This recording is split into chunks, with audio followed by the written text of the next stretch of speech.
Greetings, travelers. I'm Josh. And I'm Kahi. And we're the Genshin Guys. Welcome all. This podcast is for fans of Genshin Impact, the mobile game made by Hoyoverse, formerly known as MiHoYo. Here we talk about our opinions, experiences, and dreams about Genshin Impact. If you like our show, don't forget to subscribe on Apple Music, Spotify, or wherever you are listening to the podcast. Kahi, how are you doing today? Doing rather well. That long day at work doesn't seem to be nearly as tiring as I thought. Still energized, ready for the good long discussion of this podcast. A lot of fun topics, some pretty touchy topics, but we are definitely going to have a lot to talk about in this first week of Sumeru. How about you, Josh? How are you ready and prepared for the podcast? Same here, Kahi. Just excited. Been playing Sumeru. Excited to see what's going to happen next. Excited for new characters. You know, work has just been work, and I'm glad to play Genshin. It's really, really fun. Like you said, today is going to be a big episode. So for those of you listening, I hope you stick with us till the end. We are going to be covering a bunch of different topics. Now, for today's topics, we're going to go over our usual My Week in Genshin. We're going to talk about Genshin news. We're going to talk about Sumeru first impressions, Dendro element impressions, and we're going to talk about a little bit about cultural representation in Genshin and the debate that is going around this topic in the community today. And this is a podcast of our opinions. So, of course, we believe that people are entitled to their own opinions, and we just want to, of course, in the name of positivity in the community, spread like good discussions, important discussions, and I think that this is one of those. But we don't want to go too deep into it. But we do want to touch on the subject a little bit and give our 2 cents in the discussion today. And then lastly, we will be talking about our community discussion question, responding to last week, and then also giving you guys a new question to talk about as well. Okay, so that being said, Kahi, are you ready to go? Ready when you are. All right, let's do it. So, firstly, let's talk about our weeks in Genshin. Now, Kahi, how was your week in Genshin? First week exploring Sumeru. I have been getting sidetracked like crazy. This is the only time I remember getting this lost in a good way in a new environment, in a new town, in a new city, in a new place and zone. Just going through everything, trying to find everything. Always want to do everything, solve every puzzle, but I know I have to go on this quest line. I have to leave that alone. But man, I've never had so much fun getting lost in a game like this before. Uh, it's just so good. There's just so much to do. I love it. Every time there's like a content drought for any kind of game, and then suddenly there's this big release, and then everyone's trying to do everything as fast as they can. Sometimes people like to stop and smell the Sumeru roses along the way. But yeah, I've been really loving this patch. Everything is just beautiful. What about you? Like, what's your first impression? Yeah, I mean, same. Like, I love exploring, getting lost, like checking out all the new stuff. There's a lot of stuff, of course, they didn't really like tell us in the updates, in the live stream, stuff that they left us to find on our own in the game itself. And, one thing that was really interesting that my friend did actually was she didn't unlock any of the statues of seven except for the very first one, and then just explored the map. She went looking by herself for the bosses that were announced, the electric flower and the dinosaur mushroom. I forgot the names. I haven't actually gone there yet in my game either. But she looked for those and all the domains just by exploring, right? Because she knows, and I know a lot of people are like this too, that if they just rush and do everything, then they're not gonna have anything left to do before the next expansion Yep. to keep the next Mm-hmm. update, right? To keep you going. So it's better not to rush sometimes, especially if Genshin is your main game. And so, yeah, I thought that was really interesting because I tried that a little bit myself. I unlocked a couple of the statues of seven, but then when I was exploring the areas where I didn't have them, I just said, forget it. I'm not going to go for the statue of seven and let me just see what I can find. And it's really interesting because, like you're looking at something and you're like, oh, you like look at the map sometimes to check something. But when the map isn't there, you got to be like, well, I just got to use my eyes then, you know, and it's a really interesting feeling to be able to do that again after being so used to the existing maps of used to Inazuma and Liyue and everything, right? Very different feeling than adding a new instance like underground area like Enkanomiya or the Chasm or even the Golden Apple Archipelago. Like, you know, we know that those are little contained areas, but we're adding a part of the entire world right now, the world map, and that is a really really cool thing. Of course, you know, we have only gotten the jungle rainforest part of Sumer so far, and we have yet to see the desert part, which is going to be another huge, awesome, interesting exploration. I'm hoping, but we'll talk a little bit more about Sumer first impressions in a little bit. But definitely been a lot of fun. Now, you know, our weeks in Genshin are going to be we're going to be talking about, like I said earlier, our Sumer impressions, Dendro, and a lot of our weeks in Genshin have been, you know, thinking about these things because they're new. So before we start talking about those impressions, real quick, I want to go over just some quick snippets of Genshin news for those of you that um, are not been following the Twitters or have not seen the new information. But just really briefly, Genshin news. So to not today. So on the 26th of August was Ningguang's birthday. Woo, Ningguang! Right? I think Yay! a lot of us really like Ningguang. She's great. She's the 4 star that should have been a 5 star in a lot of people's eyes. I know I feel that way. She is a really really cool character. And yeah, it was her birthday on the 26th. And in terms of events, mentioned this last week on last week's episode as well, but there is the Vago Mundo Zhongli fan art contest that is going until September 3rd. So you may have a couple days left by the time you hear this podcast to be able to do it. So if you haven't submitted your Zhongli fan art, go for it. And the other thing I want to mention is the Genshin Teleport event. And the Genshin Teleporters popping up in real life all over the world in different areas. I'm really lucky because at first Japan wasn't on the list, but because I live in Tokyo, I saw that there was a new tweet that was posted where in Shibuya in Tokyo, they're going to have a teleporter. It's actually was up as of yesterday, and I'm gonna go tomorrow and check it out. So I'm really excited. I'll post some pictures on the Twitter too, just so you guys can see what it looks like. And in regards to that teleport event, they also announced that there is a TikTok event where if you upload videos of the like going to see the teleporter or involving Genshin, like you can get some Prima Gems as rewards. So check that out if you are interested. It's going to be running for I believe a couple weeks or a week or so. Anyway, that's all the news. Not too much news today in regards to Genshin things. Obviously, we are all dealing with Sumeru being released and learning more about that as we go. But I would love to start talking about Sumeru. Let's get to it. Let's talk about our Sumeru first impressions. So, first thing I'd like to talk about is Sumeru itself, right? The area, the exploration, the music. So, Kahi, what was your favorite area that you found so far? I think so far the it's not really like one contained area, but I like that the long running river that turns into like a waterfall that turns into like a port town. It runs throughout the Mm, whole region. I like that because it gives you like more than just a road to follow. It gives you like a shallow, you know, a shallow like water, like pond that you can go to and just get. You have another way to just get lost. It's you're at the bottom of this ravine in this canyon, and then you still find more resources because you have a lot of resources that grow near the water. You always run into mobs, so it feels better than just following a dirt road. So it's more it's a completely new path in throughout the zone. If I had to pick an actual place though, the city, Sumeru City is actually really, really well designed.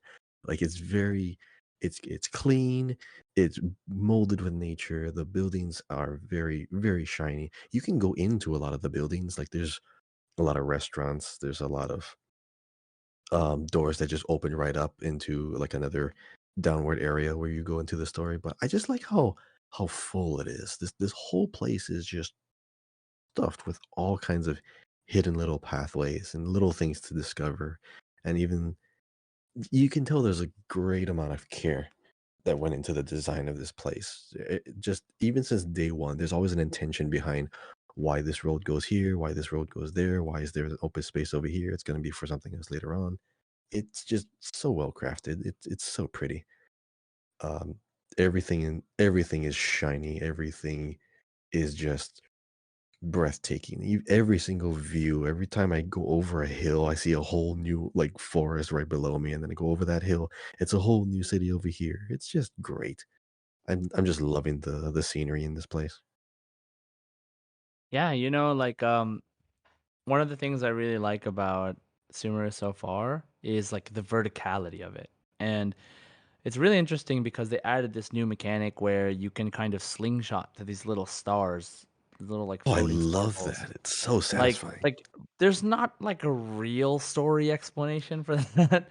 It's more of a gameplay thing, but it's really cool because it gives them the freedom to create maps that go like that have vertical like really tall layers. And you can go up these giant mushrooms, giant trees, different layers of the jungle, even different layers of the city, and they help you travel around faster. And this is cool because you don't have to have a character that runs faster. You don't have to have a character that uses less stamina or like that glides, with less stamina or whatever. So Oh, you you just can. reminded me about something. Like Oh when yeah, what's do that? you do a lot of climbing? Have you been Yeah. climbing a lot of the walls? Did you ever notice like those glowing yellow flowers, usually near the Oh tops of a lot yeah, of cliffs? They yeah. give The you stamina stamina back. flowers. Yes, you Yeah, can aim for the flower instead of the ledge. So you're like, just let me reach the flower. I'm good. Yes. It makes you yeah. feel like you So accomplished something.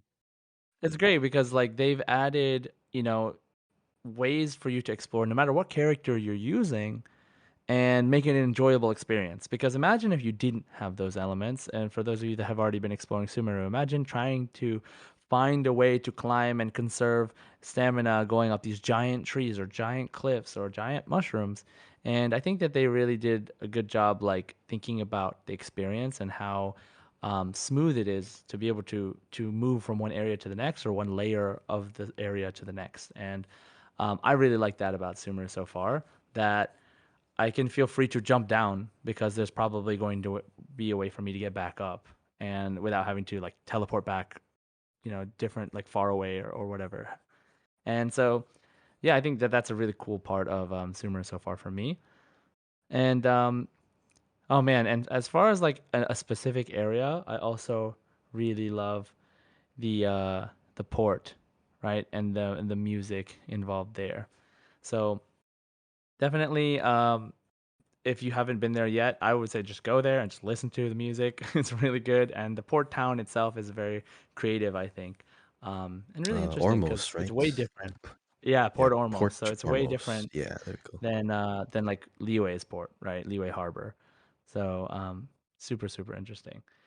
And yeah, so we just also just thought that for you new players who have not started the area or have not gotten to explore yet, what are some things you might want to think about while you're exploring, right? And any advice or tips that we have for you for exploring Sumeru, like for example, looking for those like little sparkles or using there are plants that like create those little sparkles that you use Dendro on that you encounter pretty early on, and finding those to open up new paths for you to explore.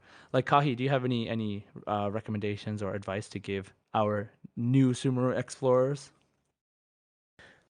A lot of you by now have experimented with cooking, like, and a lot of you are always stockpiling things that give you health or things that give you, um, resurrections and attack and crit, all that stuff. But there's never really been a need for the stamina foods. You are going to want to craft some stamina foods because there's a lot of really tall cliffs. You're gonna kick yourself for going down this one path and finding out that you have to go all the way up to the other side. Crafting things that reduce the amount of stamina consumed while sprinting and climbing has been invaluable. I cannot tell you how many times I've had to actually climb things that I didn't intend to, or just I wanted to run more, or I'm trying to run away from something, or I'm trying to like fight some mobs. And because there's areas that are kind of like close knit, there I can't really run farther away. So like being able to use more stamina in a fight, even some people maybe aren't really I don't know, they didn't have their teams made because they have to add like the Dendro Traveler to their group, or have to use elements that they don't want to keep swapping away from, or even a bow character because there's a lot of bow puzzles. Craft stamina foods, and definitely build a team that has the elements that interact with Dendro. We mentioned this in a previous episode too, but it has always come up where I needed Pyro because I needed to destroy something. I needed Dendro, of course, to like bring something to life. I needed Hydro because I needed to make something bloom, or I needed Electro to activate the mushrooms. All of those things are present in the open world. Please try early to make a team. If you haven't started anything in Sumeru yet, you're definitely going to want to do that. Otherwise, you're going to keep switching the characters in that menu, and it's just going to slow you down considerably. It becomes so like menial, in it becomes annoying. But try to experiment with that. Craft some stamina foods, and then yeah, feel free to explore some more. But beware of the blue, beware of the blue quests because they are very long and they sidetrack you like crazy. I don't think any other blue quests in any other previous zone took me on such a far away journey from the place I was supposed to go, like originally on the side of the road. You know the quest I'm talking about, right? Yeah, I know the one you're talking Yeah, about. yeah. This is Yeah. this is an expansion that is easy to get sidetracked like crazy. Yeah, which is cool, and it's something that I think um, is nice. Considering we just came from Inazuma, mostly where like they're separated by islands, so everything was pretty contained. And also, sometimes you just didn't want to like go across the water or whatever it is. So using the boat, and I think that that's some solid advice. When you're exploring, it helps to have team members of the different elements to be able to interact with different things as well. So yeah, and also don't forget, if this applies to you, having those characters that give you the passive talents of using less stamina, right? So Amber and Kole give you less reduced stamina usage while gliding, and Kazuha and I believe it's Kaya. Oh no, Razor.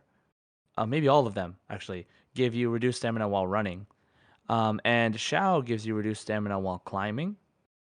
And those are just things like if you those are the characters you already are using that you already enjoy using, then of course, like if you use them, you have an extra benefit. So that's really cool to your whole team too, as well as using if maybe you're not deciding right now you don't want to use a team with all four people, or maybe you have these certain characters built up. Having two animal characters for the resonance gives you faster stamina recharge time and less stamina used, reduced stamina usage as well. So definitely don't forget about those while you're building your team. If depending on what you want to do, if you want to run around, if you want to climb something, depending on the situation, you have a lot of options. Depending on the characters you have too as well. Now, another thing I suggest, and I pretty much suggest this, and I didn't realize this a long time ago. This is something I wish I would tell myself a long time ago, and it's a lot of people do this, but collect everything, right? All of the Yes, exclusive, right? please. You The exclusive oh, to Sumeru resources, the Sumeru roses, the parisadas, um the hara fruits, like all of those things, like pick them up when you see them. Like do not, oh, the mushrooms, oh man, those mushrooms, I forgot what they're called, but the like sukdawa mushrooms or something like that. Definitely want to grab those as soon as you can. Those are used for Kale. So if need to, if you're planning on leveling her up, those are useful for her as well. So don't forget those as you're running around. And you'll definitely have to use it for some character at some point in the future. So always a good idea. one thing about the mushrooms for Kale. Okay, so I'm looking at the what she needs to ascend. So there's I don't know if this is a typo or if I'm just misunderstanding like how the map works. So the Rukoshava mushrooms that you need to level up Kali or for her ascension. So those things say found in the wild, recommendation found in the Ashavan realm, or the third recommendation found in the Avidia forest. Now, on the map, the Avidia forest is like the first place you go into, right? That's where Right. you meet Kale and the other people by their own little mini tree, and then then they send you off onto Sumeru. But that first area, that is the Avidya Forest. Mhm. All the way between there and the main city is the Avidya Forest, and all the way from there up north to the next Statue of the Seven is the Avidya Forest, and all the way down to above where Port Ormos is, that is all the Avidya Forest. I went through the whole thing. There is not a single one of these mushrooms. You know where I found them? All The the way up Lakapala north jungle. in the Lookout jungle. It's a typo, I swear. Because it makes sense when you look at it, like all those mushrooms, those bright blue Yeah. mushrooms looks exactly like what you want. It's not even in the Avidya Forest. So I That's a warn you, that's a please. good point. Yeah. Oh, go there first. Go there if you're trying to level up Kale. Don't waste your time Yeah. looking all over the jungle. It's in And the giant mushroom trees. and for those that don't already use this, it is really useful to use the Hoyoverse app and to take out the interactive map. And the interactive map can help you find on the map where these things are located, so that helps as well. Officially, from Hoyoverse, and they also have like, for example, if you're trying to level up a certain character, they show you how many materials you need ahead of time. So even if you don't, for example, you haven't gotten Cole yet because you haven't done her quest yet, or you didn't get her, um, if you just don't have her yet, then you can see what materials she'll need so that you can know ahead of time. And it'll be the same thing for when the new characters that are announced, that were already announced, like you know, uh, well, for now, I think Dory, right? So Dory, if you need her materials, like once she's released in the game, then in the Hoyoverse app, she'll be there, and you can calculate like what materials she'll need, and then you can use the interactive map to find them. But if you are collecting them as you go, you will probably need to do less farming, and you will have some already available in your inventory. So don't forget that as well. Ooh, another tip in regards to resources as well, but just for also story and for immersiveness. For those of you that want to immerse yourself in the world a little bit, talk to as many NPCs as you can. The NPCs actually give you a ton of resources. They give you free stuff, and they tell you about the world and the story and that character and that location, and it's really interesting. Sometimes you find out things about other characters, right? And They're this brings me hinting. to the point Mhm. that yeah, they're hinting at other things that other characters have done, and this brings me to the point where Kahi actually wants to share some details about the story, about Sumeru, some of the things that we've heard and seen in the story that are not major spoilers. So we're not going to give you major spoilers. We know that you guys, maybe some people haven't finished the story yet. We haven't finished the all the available Archon Quest story yet, but from what we've seen so far, Kahi wants to share some stuff with us. So me too. I'll be hearing it for the first time as well. So Kahi, go ahead and take it away. All right. So early on, when you get into Sumeru for the first time, there's a few people along the roads in the first tree forest village. One of them is a traveling merchant. There's your quest doesn't want you to talk to her. You just walk past her. She's just on the side. Um, what made me want to talk to these people is because when I see traveling merchant, I usually think, oh, maybe this is actually an NPC or a vendor. No, no, not a lot of them are. So if you see traveling Same. merchant, they're they don't sell anything. That sucks. I got my hopes up, but yeah, don't waste your time. But still talk to them. Now, the next one is so you remember well, when we did our first episode, we were talking about like, oh, what are some good resources to look into for maybe gameplay or combat or lore and stuff.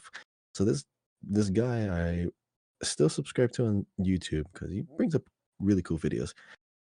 This guy, Cat in the Blue Hat. He actually brought up something about Catherine. Catherine is not just like the guild vendor behind, the Adventurers Guild, that little desk. Apparently, she's out and about now, but it's not a major spoiler. She's not like a big figurehead in the story, but she brings up something.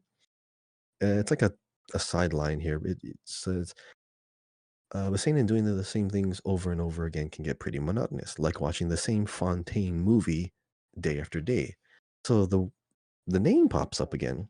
Fontaine. This is I don't know if Fontaine was mentioned in a lot of other lore earlier, but Fontaine movie. Correct me if I'm wrong, but I don't know how technologically advanced this world is right now. We have a camera which can take pictures, but even that was regarded as like crazy wild technology. Hmm? Fontaine has full on films and movies. Mm, So it kind of hints to the culture a little bit because they value, visual art. I'm assuming there's going to be you know, a lot of fancy stuff going on over there because right. what is I it? mean, Is supposedly Fontaine? French based. Yeah, that's right. So it's going to have a lot of artistic, very, very like stylish, architecture and culture. So Mm, they're known for movies. So apparently they may be also more technologically advanced and perhaps even leeway. So that's going to be more of a futuristic yeah. part. Do I mean, you remember? they're remember like all of the engineers and stuff come from there, right? Like from Oh Fontaine. yeah, people. Like Oh, I guess people with like mechanical stuff. yeah. So like the guy who does the movies in Inazuma who like helped you to take down the big purple barrier, and also he's from Fontaine, and then also the guy who did the gear puzzle from the previous event also Oh is from yeah, yeah, yeah, Fontaine. yeah. Mhm. Another Fontaine person that we know is who is it? Oh, wait, this is a really important thing. Well, there's a Fontaine traveling merchant going around in Sumeru. His balloon's always catching on fire. What was his name? Legoff? Oh Le yeah, there's Goff him or too. Le Jeff? Might have Hmm. been. It's a I don't know how French to name. pronounce it. Yeah, We don't know how to pronounce any names in Genshin, apparently. yeah. Man, I'm trying to remember. Ah, Fontaine, important things. I'm trying to remember. Mm, Ah, we'll think of it eventually. yeah. Oh, but this next one's important, and it's incredibly important. It's probably the most earth-shattering like revelation I've ever heard. Dea is a tsundere. It's confirmed.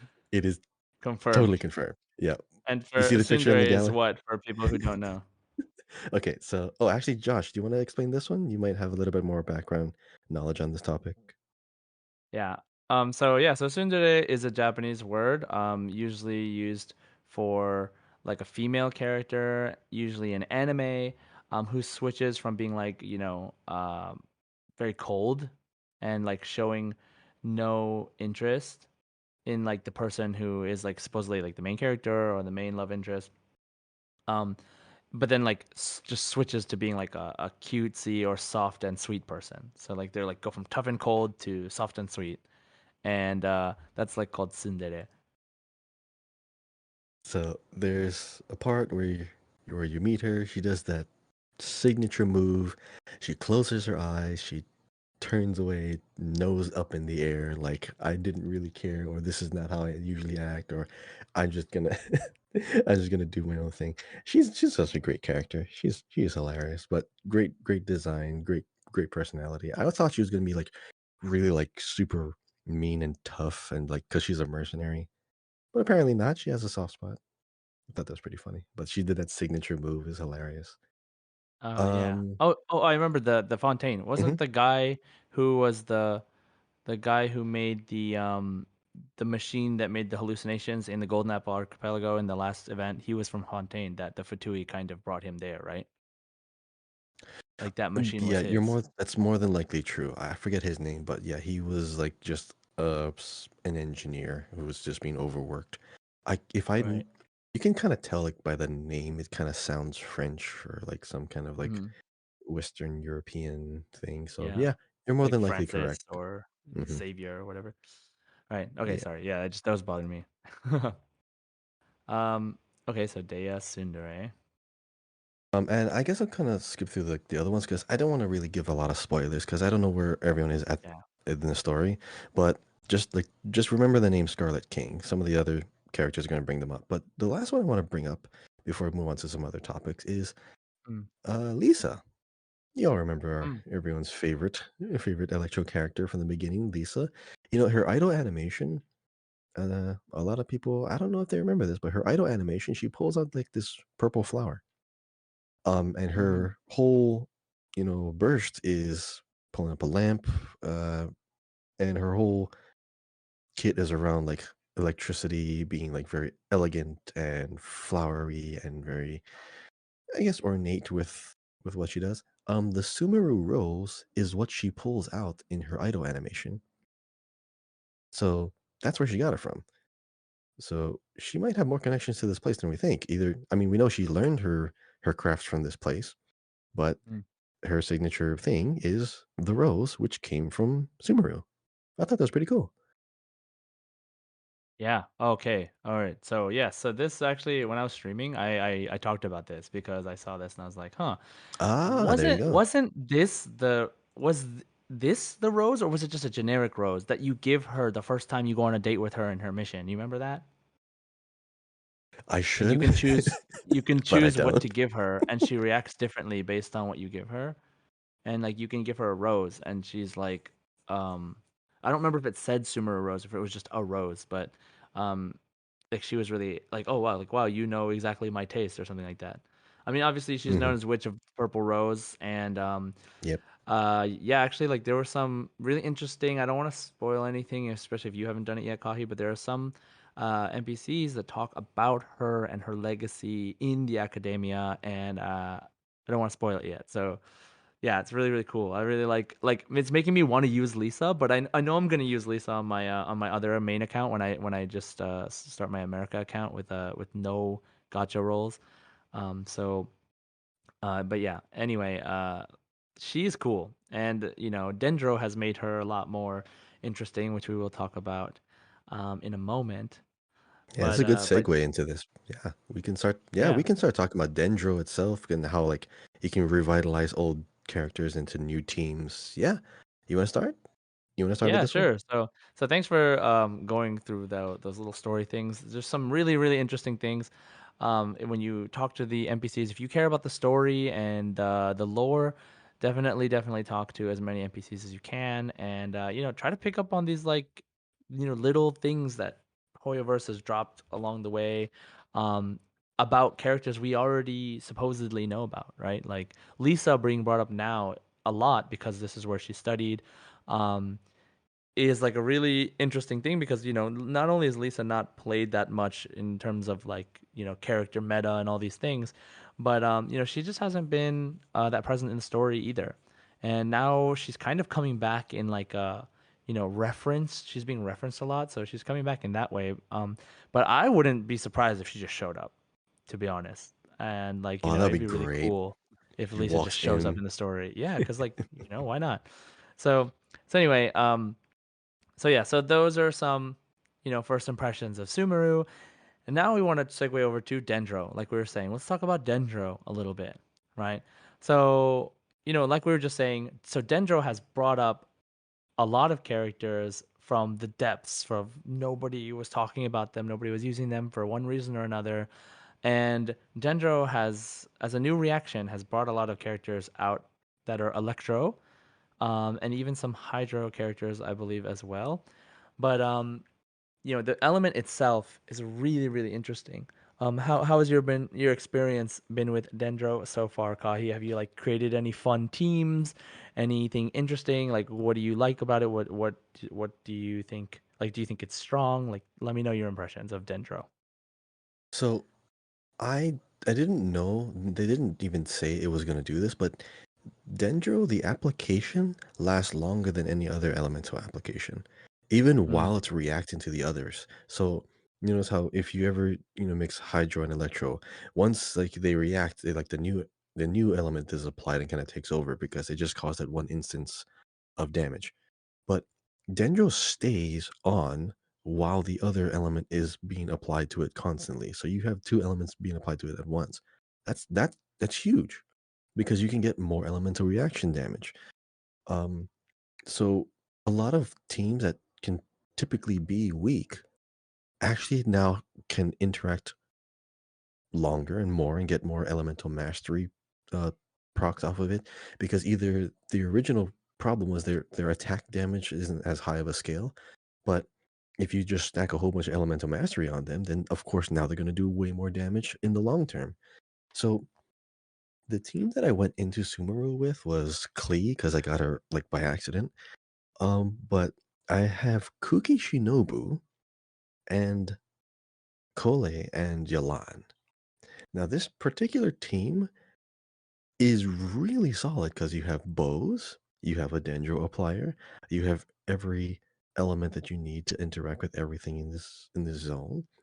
But Kole's ability, when you throw a boomerang, it's one of her talents. When you throw a boomerang and it causes an instance of Dendro, if you can cause a reaction with Dendro, by the time the boomerang comes back, you emit like a small little AoE of Dendro damage constantly around you, which is perfect synergy with Kuki because her skill is an AoE attack and a heal, and it's going to constantly interact with that Dendro AoE. So Kuki just got even more stronger with this one. She's not weak at all. Even the most balanced character is now way, way stronger. My Kale is only at level 50, and I'm still taking out like NPCs that in like only a few hits. Klee just does incredibly like strong charge attacks. You know the battle pass weapons. Did you ever get the green bow? What was it called? Yeah, Veritas and The Hunt. Veritas Hunt. Yeah, are you using that at all? Yeah, use it on child. Okay, this is great because it pulls everyone in, and it just pulls all the opponents in. And I bring out Kuki, all of them get hit. I bring out Klee, and I do one charge attack. It hits everyone. Even Yilan, because she has her skill that makes her run fast. So when you are trying to run and you run out of stamina, you just use her ability. You can keep running while you're recharging your stamina. So it's a good, you know, exploration ability as well as hydro application. But this particular team tells me that I I think I do need to roll for Kokumi. Do you have Kokumi by the way or no? It's the only character I'm missing. Oh my god. So there's this it's the stupidest reason why I need Kokumi, even though I have a hydro applicator. So remember, my team is Klee, Kale, Kuki, and Yalan. If I replace Yalan with Kokumi, I have a 4K team. That's literally the only thematic reason Oh my why I god, kind of man. want to roll for Kokumi. No, it makes Wait, wait, wait. sense, but it makes Call sense. it. Call it starts with a C. It's a K sound. I get to I use see. that. I get to say Okay. 4K. I get Okay. to, but like Alliteration. it I makes get you. sense. I have a healer. I have all the elements I need. I actually needed Kokumi for other teams, but this one I found by accident. If I don't get Yeah. Kokumi, I still have a good team. But it's just God, Yeah. such So a dumb Kokomi reason. has come out pretty strong because of Dendro. So that it's really really cool to see Kokomi doing like AOE, water, Dendro, Hydro Bloom damage with healing. It's really awesome. Um, But yeah, what about you? Did you find a cool team, or did you find a combo that you didn't expect to be that good, or what's going on with your compositions? Yeah, I mean, I actually switch my characters out while I'm exploring, like I don't mind. Um, but for me, I really really enjoy using the Traveler, which is awesome because like I love the I did not Traveler and the expect that. Traveler's Yeah, cool. Yeah, I don't have so they're good now. I don't have I have male Traveler, so I have Sora or Aether, but I don't have the female one. And which doesn't mean anything, but I just wanted to tell you that so you know. And so, but I love using him because like of the story purposes. Like when I'm doing the main Archon quests, I usually love having the Traveler out just to kind of feel like I'm playing his game. You know, like I'm playing like the story as the Traveler going through everything because when you talk to an NPC that's important for the story, you just turn into the Traveler anyway. So it's a lot smoother when you are already the Traveler and you just go up to him. But up until now, being the Traveler has always been sort of a um, kind of like he's kind of like a dead spot on the team because most of the time his abilities don't really, unless you build around them, his abilities don't usually help that much or not that useful, and at least in the way I play the game. And so up until now, I've pretty much only used Animo Traveler. But now that Dendro Traveler is out, and that he's one of the only three Dendro characters that are in the game and that are going to be in the game until the next patch, um, it's really exciting to be able to use Traveler and to have a lot of success, to do a lot of damage, right? Because Dendro is really strong right now, especially when you mix it with Electro, like I've been doing. So my team has been Dendro Traveler, Kale, only level 60, but doing great, um, and Raiden, the Shogun, and Kuki. So as a healer and also Electro applicator. So basically, I don't know if you know this, Kahi, but they actually updated Thundering Fury as well, the artifact set, to include doing extra damage from Aggravate and Quicken. So like if you are able to get the enemies in the little Dendro circle that Kale and Traveler make, and then you just have Cookie's circle on you, and you use Raiden, and you know either use your ultimate or just have her elemental skill active, you can just you just does so much damage so fast. So it's really It's cool. noticeable. Really, It it's actually really nice is. to see. Yeah, Hmm. and you know, there's Dendro damage and Electro damage, and the Dendro damage, since I have the four-piece Dendro set on Traveler, lowers their enemies' Dendro resistance by I think 15%, and so it's very, very strong, very, very fast. And then Thundering Fury increases the damage from the Dendro reactions, and it's really cool. I also heard something about like Kaching being really strong. I haven't tried it myself yet, exactly, but like my first 5 star, and she's like really important to me, and I feel like I haven't been able to use her as much, and so I'm really happy that like I'm hearing that she's becoming a lot stronger with the Dendro element, and so I'm really excited to test that out. I think it's But her another thing, oh, skill. I think it's her skill that is now more, especially with the new four-piece art, the four-piece thundering set, because mm, Dendro is always on the character, and your electro attacks interact with the skill for a little bit longer than that's just that one instance. So you yeah, can use your skill like a couple of seconds earlier, which means she could basically spam it and stay and keep her sword with the electro yeah, application, because you it wanes after a while. But if she's constantly interacting with the Dendro element, the moment like she stops becoming, infused with electro, you can use her skill again. That's so now she can just be yeah. full on electro build. Physical kaching is no longer a thing now because she can just stay electro. Yeah, and like basically when you apply Dendro, you want to like get, of course there's a what's it called? The universal cooldown for your elemental reactions. So if you don't know about this, you know, you can't do elemental reactions as many times as you want within like 1 second, for example. Even if I hit an enemy 10 times in 1 second, it doesn't work because the game has like a locked cooldown. They like say will definitely not have an elemental reaction happen for most attacks within a certain amount of time. And some attacks like Kale's boomerang, they actually it doesn't apply to that for some reason. Like some moves just they don't apply to that. But in the case of Dendro, it does apply, but you basically want to you basically want to cause as many reactions as you can before the Dendro fades. And Kajing is the best one for that because she can, like Kahi said, um, have 100% uptime more or less, or like 99% uptime on her electro normal attacks. And so she can just constantly, in the middle of like all the Dendro, just keep attacking with electro. And on top of that, if I have Kuki's ring or doing whatever I want with electro damage, it does a lot of damage really fast, a lot of elemental reactions, and it's really really cool. One thing I wanted to say also was that like the green color of the Dendro, super nice. I really like the green. It's Um, very rich, very right? vivid. It's very nice to see. It obviously goes with the background, which is interesting because even though it's green on green, like it's really easy to see. But I've been using Electro a lot since Inazuma, and the purple is kind of hard to look at, especially when you're playing at night. It's so bright. And I know that they dimmed a lot of Electro this patch. Like they dimmed like Raiden's elemental skill like on your back. Like they made it so it's not as bright because it was really not good for your eyes if you look at it too much. But now that they've dimmed it and then they bring in Dendro, it's a really nice treat for the eyes to see. And I love seeing the green, purple, green, purple, green, purple. So yeah, Dendro has been really fun. I'm really, really excited to see where it goes from now. It's funny that like sometimes I think about like, oh yeah, cryo doesn't work with Dendro. But that means you can use cryo with Hydro while using Dendro at the same time. So like you can actually do some really interesting comps that I've seen using those three elements, like a freeze comp with Dendro kind of thing.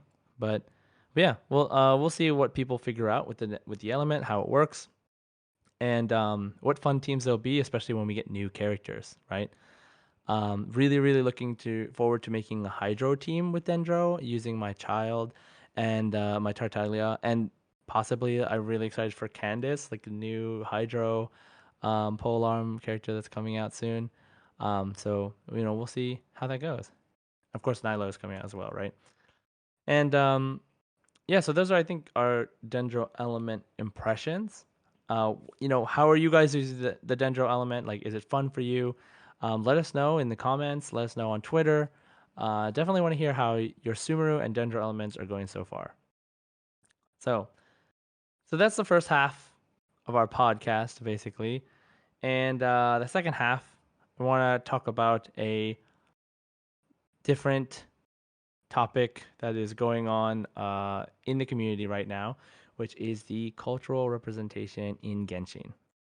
So there's a lot of thoughts around this topic. I think that as people playing a video game, and not the ones making it, and also just talking about greater media in general, we're of course entitled to our opinions, but we're also we also have choice over what we play, what media we consume, and how we want to play it. And I just want to our talk with these are our opinions. So if you don't agree with them, that's cool. If you have your own opinions, that's cool too. We just want to share our thoughts on the subject as content creators who care about this game and the future of this game and the community as well. So Kahi, this whole talk of like cultural representation in Genshin, right? The Middle East and Arabic countries that are like represented in Sumeru's culture, right? Um, I have like really brought up this conversation of like why are the characters' skin tones not darker? Why are they not more accurate to life cultures that Sumeru is taking inspiration from?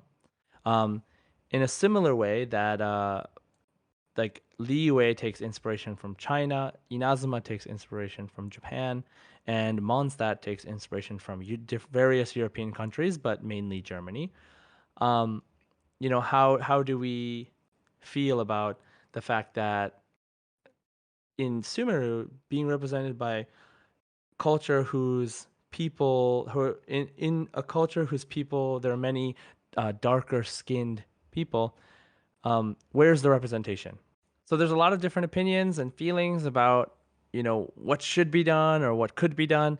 And, in the end, it is up to Hoyoverse, the company, to decide whether or not they were going to listen to us or to, put through their creative vision.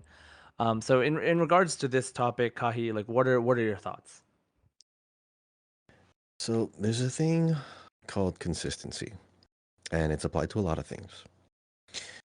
So people are saying that Candace's skin should be darker. To which I respond, why? Now, the why, well, they say, oh, because the original inspiration of the person, the historical figure, it's supposed to be darker. And I'm like, there has been no document that has a painting or drawing of this person. And Candace isn't even her real name. It's Kandake.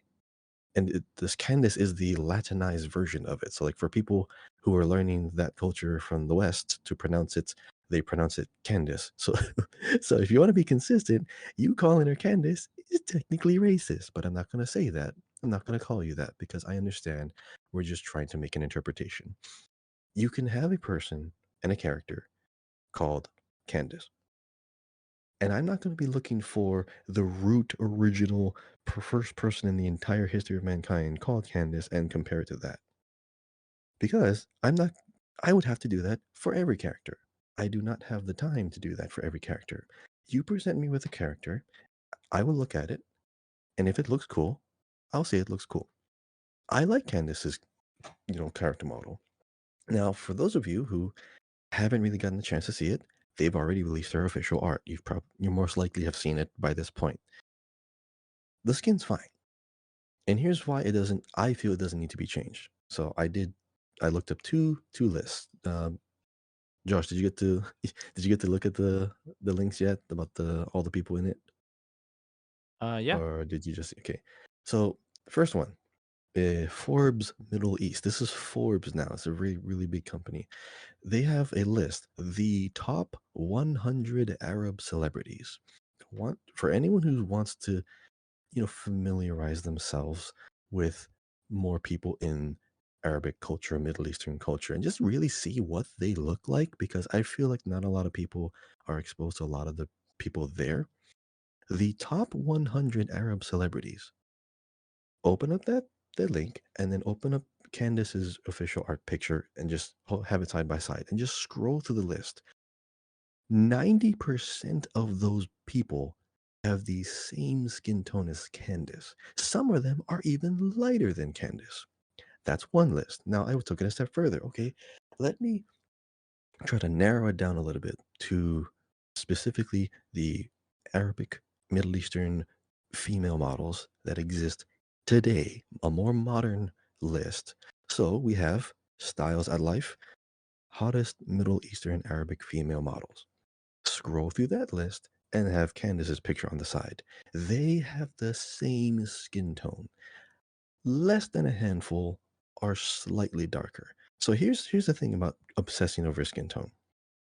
Are you if you're saying Candace should be darker, are you telling me that every one of these other celebrities need to be darker for you to acknowledge them as from that area? No, the logic is inconsistent. Because if you really cared about that, you'd look at Inazuma. Previously, we were in Inazuma. A lot of them are more tan. They're not.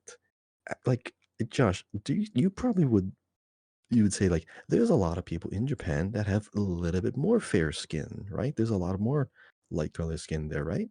That's not, Oh, I wild to mean, assume Japanese that there are. people are super light color skinned. Yeah. So if you're mad at this, you have to be mad at everything else, but they're not mad at that because they don't actually care about that. They don't care about consistency. They have a mental image that they want to project onto this particular character. They don't like lighter skin. They want darker skin. If I had to just put my hand down and say, I am going to say this, and I will not talk about this anymore, Candace's model is fine. It is consistent with what people from that region look like. If people are still mad about it, I don't know what to tell them. I like her character. I'm probably going to roll for her. I'm probably going to C6 her just for the hell of it. But that's my thoughts on the matter. I like the character. I don't care if anyone else doesn't for whatever reason. That's just me.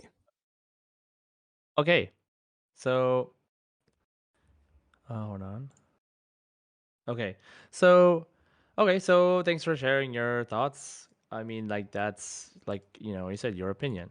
Um, and I think that this as I bring up my opinion on this subject, I think there's a lot of different things to consider.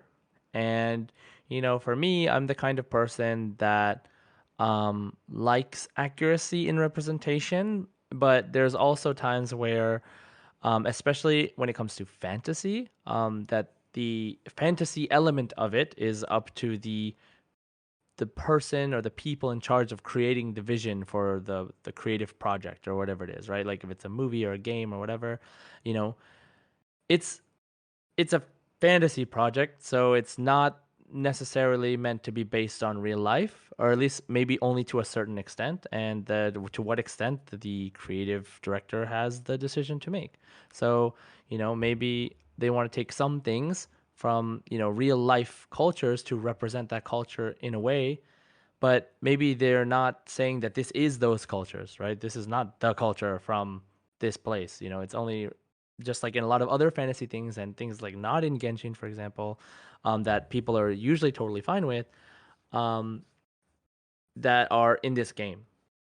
And like a couple of things I want to say. I did a couple of research I did a little bit of research, looking at some other content creators and how they respond to this issue, or like how they um, choose to explain their opinion on it. And there's a couple key points I want to make. Um, so one of them is, whether it's racist or culturally ignorant, right? Like those two things are going to be, um, I can't, this is not something we can necessarily answer 100% correctly because we don't know the Hoyoverse team. We don't know the people. We don't know what experiences they have. But, knowing that there's people from China and that the information there is very heavily filtered, that it could be as a result of their culture, like cultural ignorance for these cultures that they're supposedly taking inspiration from, right? I'm not saying that this is an excuse for it to be okay. I'm just saying that could have been part of what happened, right? I don't personally believe that that Hoyoverse is purposely doing this to misrepresent the culture. Like that's not their goal. I don't believe that. Um, Second thing is that this is just something I want to mention in person. This is something I personally want to mention that has to do with all of Genshin and all of everything that has to do with names, like kind of like you were saying, Kahi, like saying like Candace versus Kandake, or whatever her original name is. Um, I think that pronouncing names and people who get angry at other people for pronouncing names incorrectly, I think that doesn't make any sense to me. Um, so like because I live in Japan, and if I tell someone my name, they literally can't pronounce it right. There's no sounds in their language that can pronounce my name correctly.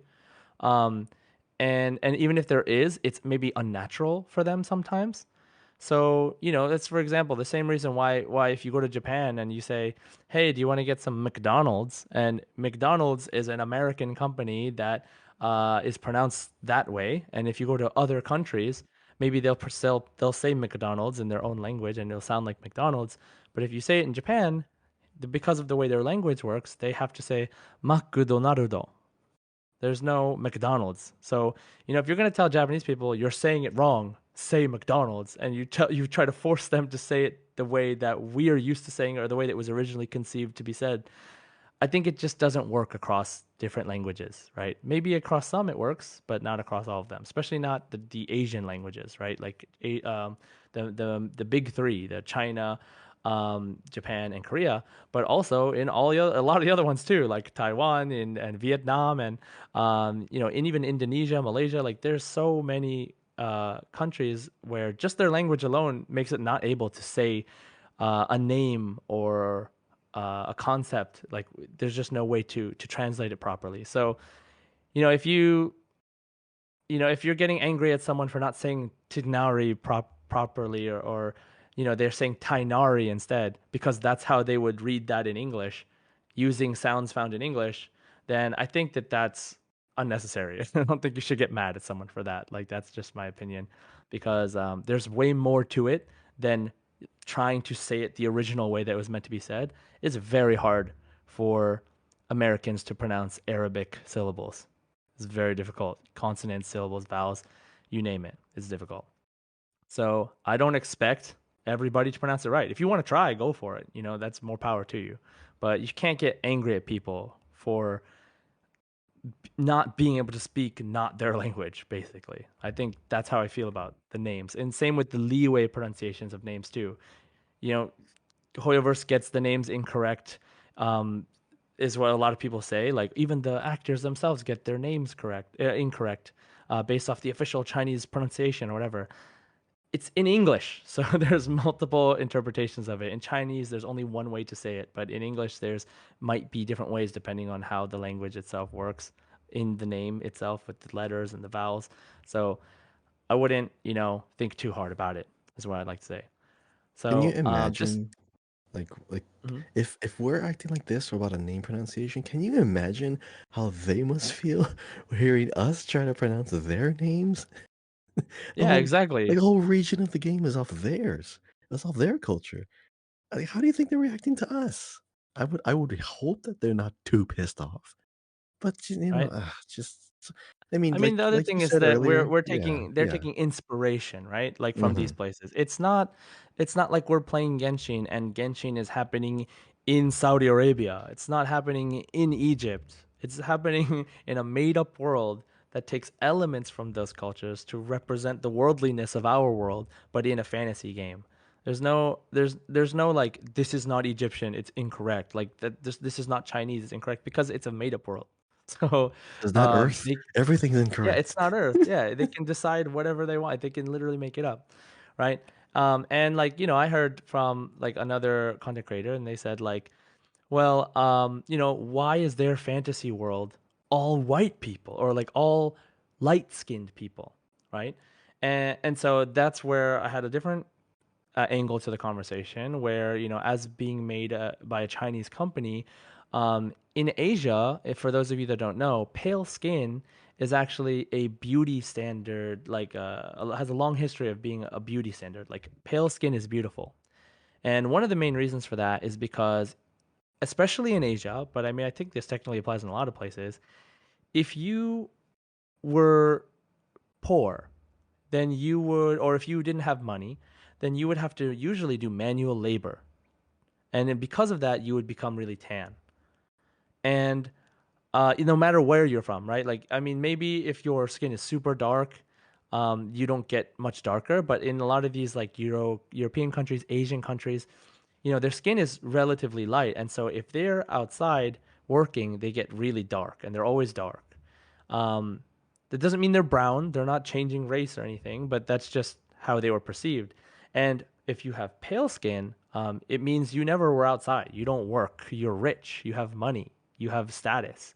And so light skin has always been seen as like a thing of beauty, as like a something to pine after. It's like a goal almost to be light skinned in Asia, especially. And I think that whether subconsciously or not, like gets through a lot of this game. And so they do things like they make Xinyan or Kaya and make them purposely like more tan skin. But people are complaining about how tan they are.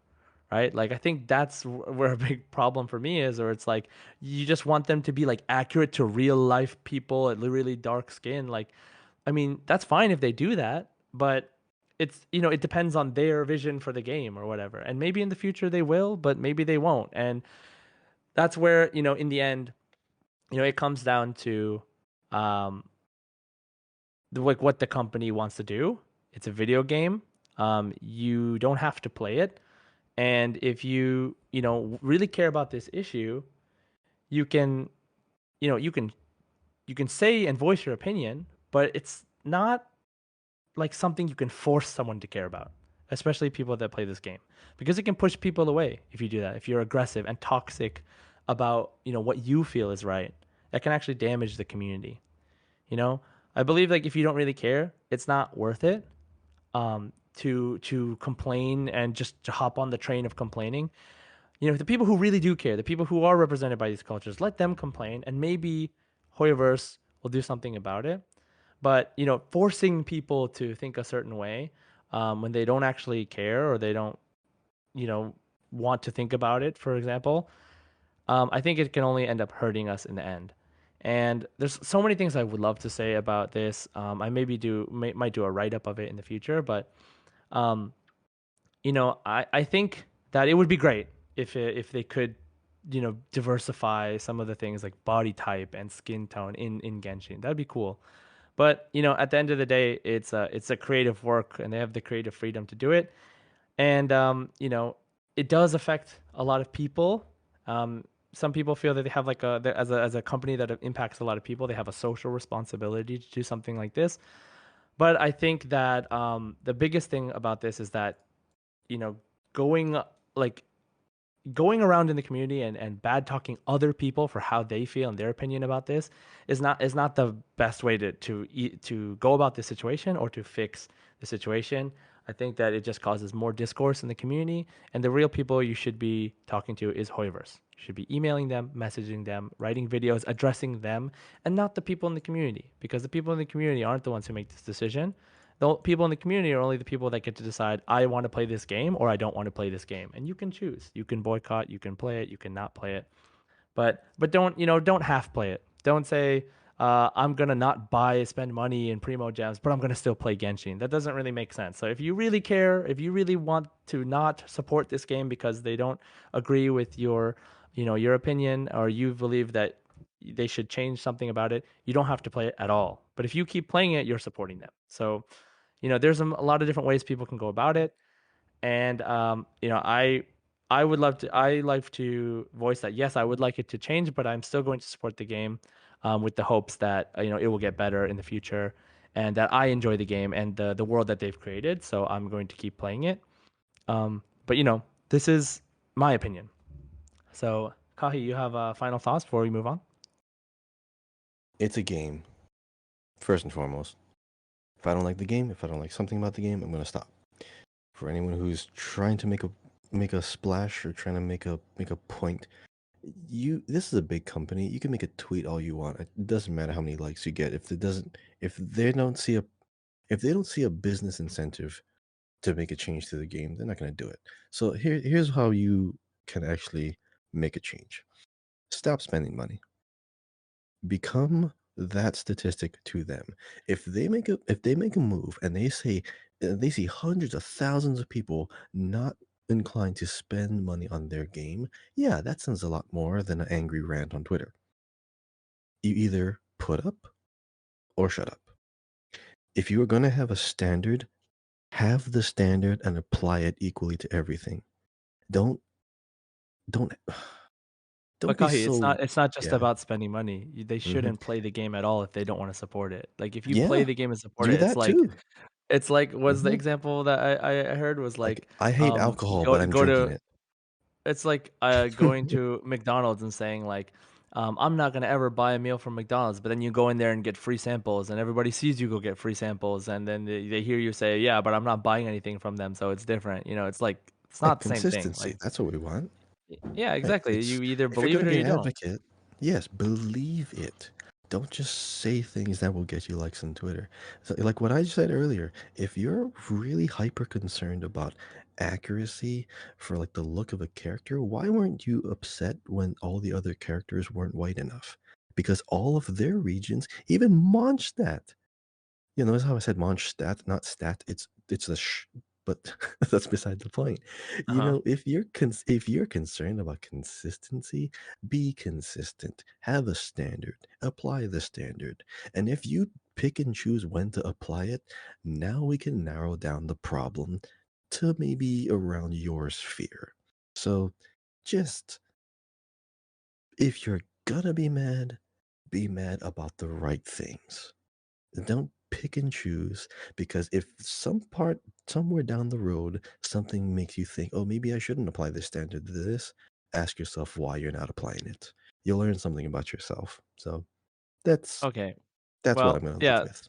So I mean, in the end, it's your choice. And you can choose to be an advocate for it. But me and Kahi, we do love this game and the work that they have put into it. Yes, I do wish everybody was able to be happy with it, but I think it's very difficult for everybody to be happy with anything. So, if you don't like it, then you don't have to play it. But at the same time, there is, we can keep the discussion going. So, like, I don't mind discussing this topic, but I don't think that we should be, talking bad about other people in our community who are only really talking about it supposedly because they also love the game. Yeah, So, and I they just want agree. to, be represented. So, Right. I don't mind a discussion. If you want to tweet at us, that's fine too. Like, I would be open to discussion, but these are just our 2 cents on this discussion. We love the game. We're gonna keep playing it. We don't care about this issue enough to stop playing the game, but we definitely don't not care that there are people who do want to see representation. Like, I understand that. So, uh, you know, that being said, like, that's kind of, we don't want to go too long. We could probably talk a really long time about this, but we don't want to drag on. Like I said, if we want to have an actual discussion, like a back and forth, listen, respond discussion, feel free to message us.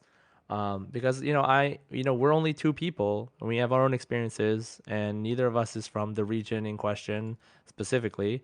I'm half Filipino, so I'm brown and I'm Asian, but I'm not like, I'm not bothered necessarily by the, lack of supposedly brown representation. Like, I think Kaya and Shinyan and Candace could stand to be a little bit darker, but I'm fine with the fact that they are darker at all. Like, that already is like a big deal to me, and in all honesty.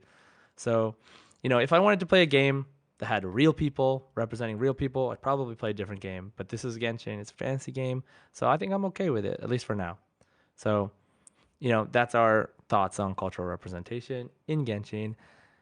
That being said, let's move on to our community question discussion at the very end, and close out the podcast after that. So, last week, we asked you if you could play through the whole game from the perspective of any playable character, who would you play as, and how would the story be different? So, Kahi, we didn't hear answers last week. So, Kahi, who would you play as, and how would the story be different? This is. It started off as a joke answer, but the more I thought about it, I thought, you know what? This actually would be pretty interesting. This actually be pretty funny. Klee. Imagine seeing the world through the eyes of Klee. Like everything is fun, everything is just great. You're just going around blowing everything up, not having a I'm like care three in the foot world. five, like 3 foot Yeah, five height. Klee, the known terrorist in a game, is just going around having a grand old time. But you know what would be fun about this kind of adventure? Like, Klee would end up running into some really important other character, like an Archon. She would have no idea. She would just go up and talk like they're any other person. Like, when you talk to someone, like, on a more, like, down to earth human level, like, taking away, like, status and power aside and just looking at the person in front of you and having a genuine conversation, that is cool. That is funny. Because from the perspective of Klee, like and imagine like what was Klee doing when we first came to Teyvat? Okay, she was probably running around Mondstadt somewhere. Or maybe what is she doing while we're in Sumeru? Is she in another part of Sumeru? We have no idea where she is. Did she cause another calamity somewhere? And is she more involved in the story there? And like Did from she that cause the perspective, fire on the world tree? is she the experiment in blasphemy? Who knows? Is she the actual Pyro Archon? Some people thought she was. But Dude, that'd be so you fun. know, that would be fun. That would actually be a really Oh, fun by the way, that perspective. reminds me. Sorry, this is like, I know I'm going into your thing, but you said Mhm. Scarlet King, right? Yeah, I don't know where I heard this, but my friend said supposedly all the Archons are female except for um that doesn't make what? That doesn't make sense. There's Zhongli and Venti and Zhongli. Venti. So what happened there? Like, everybody else is female. Also, How do there's they a know? rumor that like it has to do with like Honkai, and it might be one of the characters from Honkai. Like, the name is actually somewhere. So, okay. Well, we'll revisit this when we get through more of the story. But okay, that I just have reminded no me because you problem said with like that. maybe she's the Pyro Archon, and I was I like, would love hmm, it. I yeah, welcome it, but of course. I would love that. Scarlet Queen would be great. But you know, if yeah, Scarlet Queen. so like from I mean, if I had to pick a character to just like see what the story looks like from their perspective, I'd probably choose Mhm. Klee. That'd be funny. Okay, cool. Yeah, so Klee is, of course, one of the more interesting characters. Plus, like, her mom, Alice, would be involved, and Albedo would be involved. It'd be pretty interesting, I think. So, Klee, very interesting answer. So for me, I would pick Eula because I love Eula. I love her character and her backstory, and her, like, she's pretty kind of like tsundere also. So, like, her, like, whole, like, you know getting revenge on everybody kind of like shtick is really funny, and I think it'd be really interesting to see how she like has normal conversations with people. It might get tiring after a while, but I think it'd be pretty interesting to see like how she, as a member of the Knights of Favonius, um, like interacts with everybody else, and what kind of missions she goes on and how those go, and if she does anything that involves dancing. I'd be really curious to see that as well. I could just imagine like a dance style mini game, like a Persona 4 dancing kind of style mini game or something like that. Be really cool. But yeah, Eula, I feel like a character we could hear more about as we go. I mean, we hopefully will, but I think she's like really integral to like Mondstadt's history in a way. So Yeah, Eula. I pick Eula. And as far as from the community, we have some responses where Muichiro Tokito said probably one of the archons because you would see the world grow instead of finding your sibling. Oh yeah, I mean that makes sense. I mean, A little more if you pick one interesting. of the archons, yeah, you kind of have they have a long lifespan. So actually, that's a really good point. Like archon is probably a really interesting choice. And Nathaniel said Venti because it's really chill, not making contracts or working. Yep, freedom, right? Mini games all the time. No Right. quests, just mini games. Just all mini games, all music mini games. And Pimzo Balto, hey Pimzo Balto says, my favorite character is Cole, so I'd love to see the story from her perspective. I'll definitely triple crown her when I can. Yeah, Cole. I mean, she looks like she's gonna be one of those like really integral to the main story characters. So I know we're gonna get to know a lot about her. She was also one of the main characters in the manga. If you read that, the official one, or if you looked up the story, and yeah, I'm also really curious to see what she will, what role she'll play in the story. But up until now, there's a lot has happened, and I think it'd be really cool to play through in her perspective as well. So yeah, so those are the responses that we got for the community question that I've seen. Thank you guys so much for answering. Of course, we love to hear your thoughts, your favorite characters, all these things. So let us know your answer to the new community question, which is what is the most interesting thing you found while exploring Sumeru? Could be anything. Let us know. We will answer you with ours next week as well. By the time uh by this time you'll probably have already been exploring Sumeru for over a week. So let us know what the most interesting thing you found is. Anyway, that wraps up the show for today. Thanks for listening. Leave us a comment and review. If you leave a 5-star review in the form of a question, we may answer on the next episode of the podcast.